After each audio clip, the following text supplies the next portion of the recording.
Hey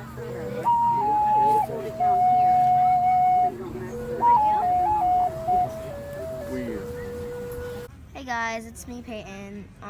This is our first trip, and today we've decided to go to the New Boston Fair. And there's my mom and my sister. So this week we didn't travel very far, but we more so traveled back in time. The fair at New Boston is in Springfield, Ohio, and it's set up for the period of 1790 to 1810. Speaking of traveling back in time, this is a couple of years ago when we went, and it's my sister and Clara. So we're there, sorry if it's really loud, sorry if you can't see me, it's burning. Right now we're in some shops, just looking at stuff. Show things that you think are cool. That's cute. That looks very cool. It's $25. Here's that. There's scarves and clothes. Cool. Look, they're like stamped, it looks like. Yeah. It looks like they get stamped. Yeah.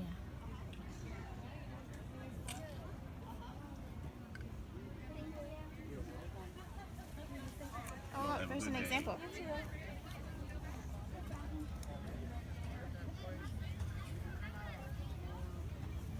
Those are something.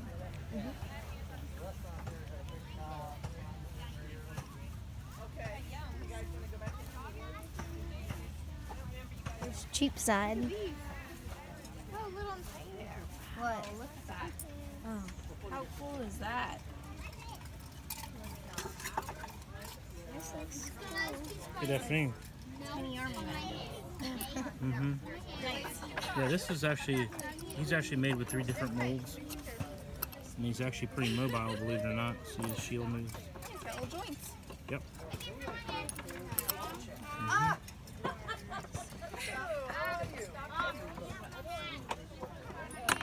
Uh-oh.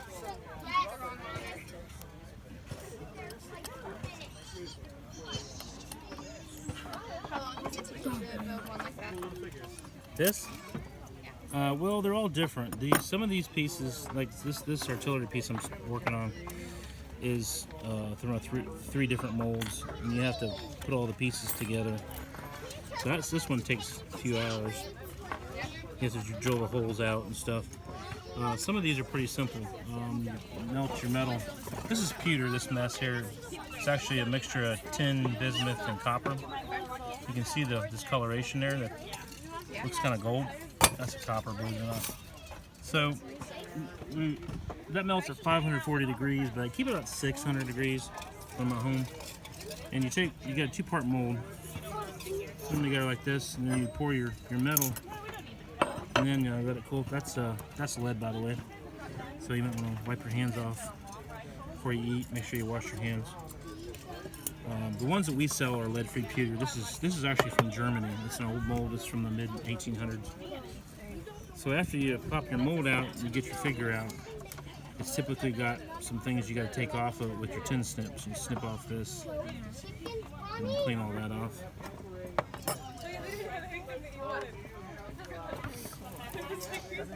So, yes, ma'am. the other animals shade, I think.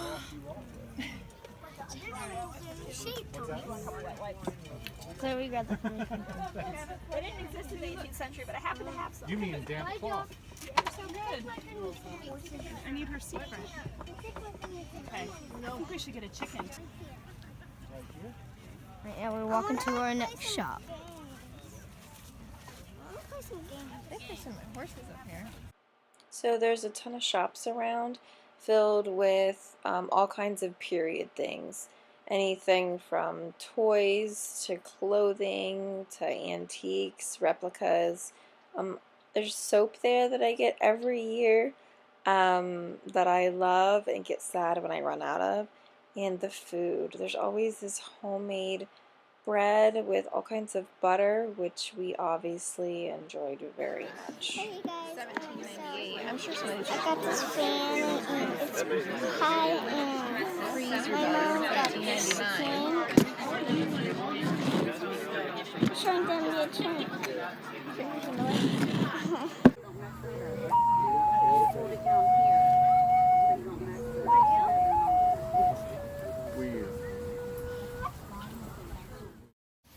When you have a 1,000 to 1,500 pound horse and 175 to 200 pound man running full gallop, swinging this sword, although this sword is dull, you're putting all of that force in a space about that big and that wide, and it will go through most anything.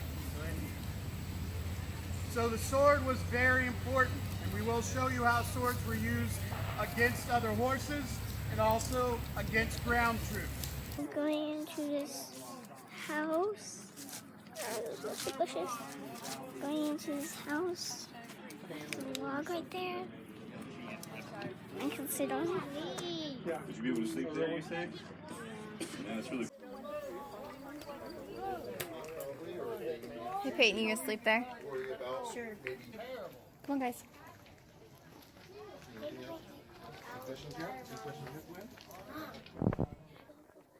No, you cannot go up the ladder. I'm sure if you ask him if you can go up that ladder, he'll tell you no. What? He lives. No. See? Mom's right.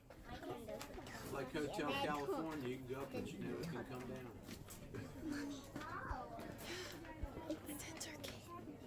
This is a longhouse. This would have been 150 to 200 feet long, and there would have been probably 4, 5, 6, 7 families that lived in it. They would have fires for each family. They would have easements to the top so the smoke would all go out and the rain couldn't get in, so you wouldn't have the smoke problem. The floors wouldn't be like this. They would be hard packed, and the women swept them and kept them very clean. They put like the grass mats down, put furs on top of them. So when you came in, even like the wigwams, when you walked in, they were very clean and very well kept. And they would stay in these. And then you had these that were just for council, which was a council house. Or if they brought dignitaries or chiefs in, they went to hold council or just the elders, that they would come in and do that, and that's what they would have these for. So there was 2 names for these. But they were living, they lived in them, and probably every eastern woodland Indians probably lived in these here. From the Mississippi River over, from Canada to Florida. They'd have been everywhere. Some of them would have been square. Most of them were just like the Quonset huts. And I can tell you the wigwams like these over here, where the doors are all low. You notice how all the doors are all low? That's because the natives were not a religious people, but they were a spiritual people. They believed spirits were everywhere. They believed in God. They wanted to worship God. They thought that honoring the Supreme Being was the most important thing there was. So what they would do in these wigwams, they would make the doors down. So when you walked in, you had to bow down, and you was thanking Mother Earth for the things that she gave you. And these on the inside of the wigwam, all the sticks, the willow branches, like even in here, this would represent the rib cage of Mother Earth. She would keep you and protect you. And then when you walked back out, you had to bend down, and you came out, and you were giving thanks to the Creator for everything that He supplied you with. So it was like a constant form of worship. Nope, that ain't count. Nothing. Are you gonna run or just walk through the thing? Oh, we Let's got run! it. Let's run! I can't run. No, nothing. You're coming in. Run out. You gotta hit the last 2. Start trotting. Oh, you're out! 1 point. Just we love! He got one through the hole up here. I saw him. God!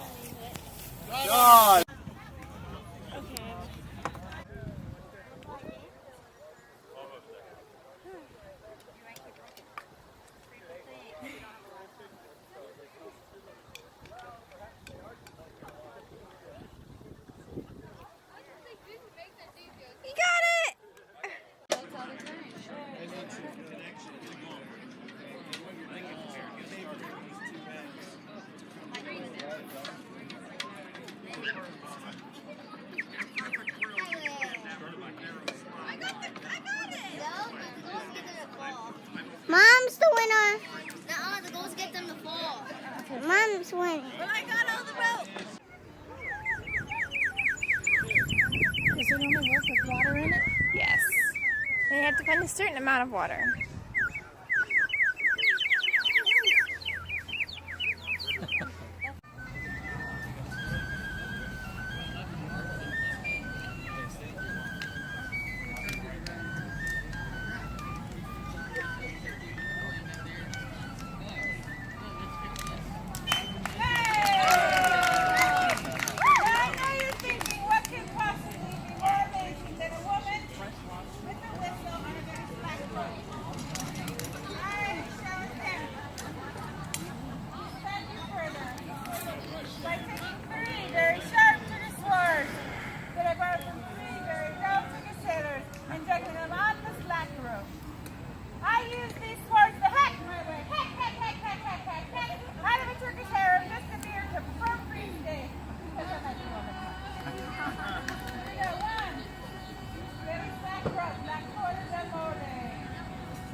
Well, that was our trip in a nutshell. That last lady was probably my favorite. I have 5 videos from her that I had to narrow down. Thanks, and subscribe and watch next week.